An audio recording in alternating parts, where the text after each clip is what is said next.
James Anthony Sullivan, born August 13th, 1940 and disappeared March 6th, 1975, was an American singer-songwriter and guitarist who released 2 albums before he disappeared without a trace in New Mexico. In this video, we are going to look deeper into the strange and unexplainable circumstances that led to Jim Sullivan vanishing from the face of the earth in 1975, whilst on a trip from California to Nashville.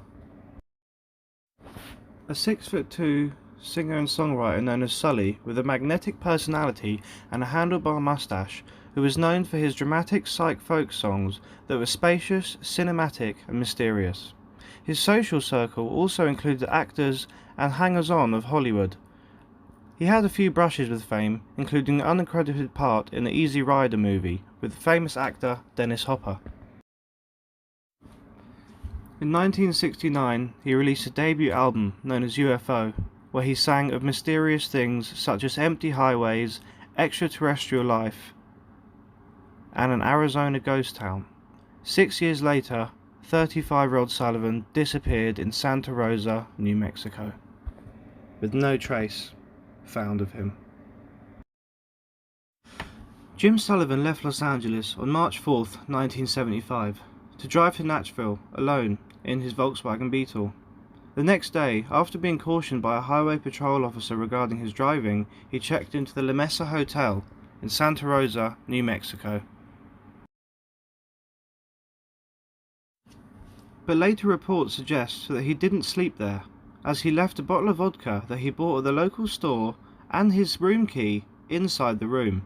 He was seen the following day, about 26 miles away, at a remote ranch. Strangely enough, his car was later found abandoned at that same ranch, and he was reportedly last seen walking away from it. On the front seat of his recovered Volkswagen Bug was his beloved 12-string Guild guitar, a copy of his UFO album, as well as his 1972 LP Jim Sullivan album. His ID was also there. Questions about his vanishing still plague the small town where he was last seen, as well as his family and a small group of local enthusiasts. In 1975, Santa Rosa was a town dependent on tourists and used to strangers. Before a road known as Interstate 40 arrived in the late 60s, people pulled off Route 66 to rest at its neon-lit motels and swim in Blue Hole, which was an old well that is still popular to tourists to this day. Small Santa Rosa only had a population of about 2,800, which led to locals quoting, "This isn't a town where you can steal a piece of bubblegum without everyone knowing about it," thus making this disappearance of a 6'2" man with distinct looks even more questionable. But still, no one seemed to know what became of Jim Sullivan. A local reporter insisted the investigation was thorough, quoting, "There was no arroyo left unturned, but still no trace of him found." But another local, known as Donald Cena, disagreed and said, "I always thought there was something strange about how that went down. Why didn't they investigate it more?" Donald Cena's father Pete, who sadly passed away in 1993, was also a witness. He worked on a ranch near where Sullivan's car was discovered abandoned, and is recorded in the Santa Rosa News as possibly the last person to have spoken with him, asking him if he needed a ride. "We thought he was some cowboy," said Cena, who'd seen Sullivan's car earlier that week from the school bus. He also said he had a mustache, just like a cattle hand that the locals knew. Born in Nebraska in 1939, Sullivan was the 7th son of a working-class family that had moved to San Diego during World War II. He was also the quarterback of the high school football team, played in a band called the Survivors, and married the homecoming queen. But once he got into the guitar, that was it. His debut album UFO was released in 1969, which was the year of the moon landing and Woodstock. But in 1972, 3 years after his debut album, another shot of success came via Hugh Hefner's newly formed Playboy Records, which asked Sullivan to join its roster. He started to work on what would become his self-titled album. Unfortunately, Sullivan's professional struggles took a toll on his marriage. His son, in the right of the picture, stated that the Playboy record marked the dissolution of their family. He also said it was made with love and care, but unfortunately, no one was buying his father's record. Sadly, the Sullivans decided to separate. Jim planned to go to Nashville and find some songwriting work, and then bring his wife and children to Tennessee. But unfortunately, he was never seen and never made it to Nashville.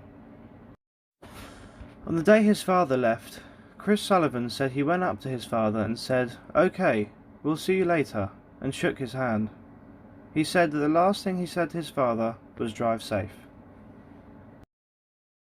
What happened next will always remain a true mystery.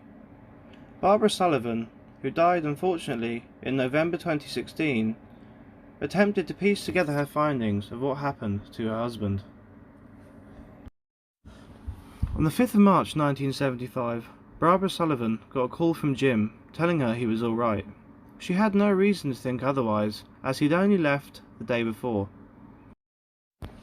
The conversation continued cryptically. When she pressed him for details, he responded strangely with the words, "You wouldn't believe if I told you." She then said that she asked Jim what's the matter and what's wrong, with him replying, "Forget it. Just forget I said anything. I'll call you from Nashville." But after days went by with no check-in, Sullivan's family began calling hospitals and the police. They learned that after 15 hours on the road, Sullivan had been pulled over on suspicion of driving under the influence, but he passed his sobriety test and checked into La Mesa Hotel in Santa Rosa. Police told Barbara that the bed had never been slept in. On March 8th, Sullivan's car was towed away from Russ, Mesa-studded country about 24 miles south of the town. Upon finding his beloved 12-string guitar in the front seat, they started to believe that he wouldn't come back, quoting, "No matter what, Jim would never leave his guitar behind." After investigators couldn't turn up Sullivan or reason for his disappearance, two of his brothers arrived to conduct their own search. Volunteers also found no trace of Sullivan. Finally, there was some news. No trace of him was found, but the remains of a body were found later near Santa Rosa. Determined not to be Sullivan's, very distinctive features about him matched the body that was found. It is said in a news article that foul play was suspected, as there was evidence to cover up the body. The body was believed to be 6'2", which was his exact height, and also between 30 and 40 years old. Sullivan was 35. Various theories of Sullivan's demise began to spread, some even involving the mafia, police, and extraterrestrials. His wife Barbara Sullivan took solace in the idea that her husband was abducted by aliens. It was easier. Also quoted by her son, "My parents weren't addled by any great intake of drugs. They were very much of the times and believed in reincarnation and astrology." Chris Sullivan said that he was convinced his father was somewhere up in the stars, waiting for her. As decades passed, Sullivan's story slowly faded, but his music remained. About 10 years ago, Matt Sullivan, with no relation to Jim Sullivan, was a music producer who had heard a vinyl rip of his album UFO. As he listened to more of the musician's work, he got more curious about the musician's story. His wife was a filmmaker named Jennifer Mass. Along with the pair, music writer Andrea Lyle and a private detective decided to track down the major and minor players in Sullivan's life. Attempting to account for Sully's lost hours in Santa Rosa, Matt Sullivan and filmmaker Mass visited in 2010, chasing a bunch of different leads.